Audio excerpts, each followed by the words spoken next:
तो जो भी आप यूजर से इनपुट डेटा गेट कर रहे हैं किसी फॉर्म फील्ड के अंदर, किसी मेटा बॉक्स के अंदर या सेटिंग्स के पेज के ऊपर, जहां पे भी आप यूजर से डेटा गेट कर रहे हैं, तो आपने मेक श्योर करना है कि वो सिक्योर्ड हो। और उसको सिक्योर किस तरह से हम करते हैं? दो तरीके हैं। एक तो ऑलरेडी हम डिस्कस कर चुके हैं, विच इज डेटा वैलिडेशन, और दूसरा है सैनिटाइजिंग।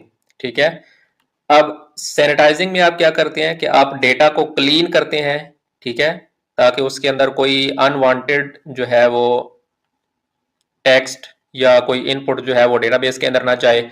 या आप उसको फिल्टर करते हैं कि सर्टेन काइंड ऑफ कैरेक्टर्स जो हैं वो इसके अंदर अलाउड हैं या नहीं है, and so on.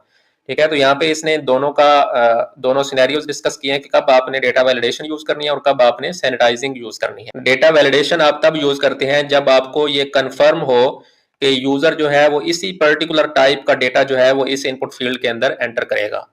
For example, अगर आप यूजर से फोन नंबर गेट कर रहे हैं, तो आप मेक श्योर हैं, आपको ये कंफर्म है कि यूजर इसके अंदर जस्ट नंबर्स ही एंटर करेगा। ठीक है।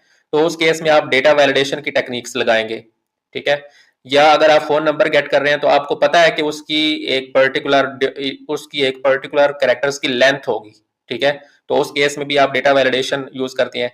लेकिन अब लेट्स से कि आप यूजर से कोई इन्फॉर्मेशन ले रहे हैं, कोई आपका टेक्स्ट एरिया है, उसके अंदर यूजर कोई चीज एंटर कर रहा है। अब उसके अंदर यूजर कुछ भी एंटर कर सकता है और आप भी श्योर नहीं है या कंफर्म नहीं है कि यूजर उसके अंदर किस टाइप का डेटा एंटर करेगा।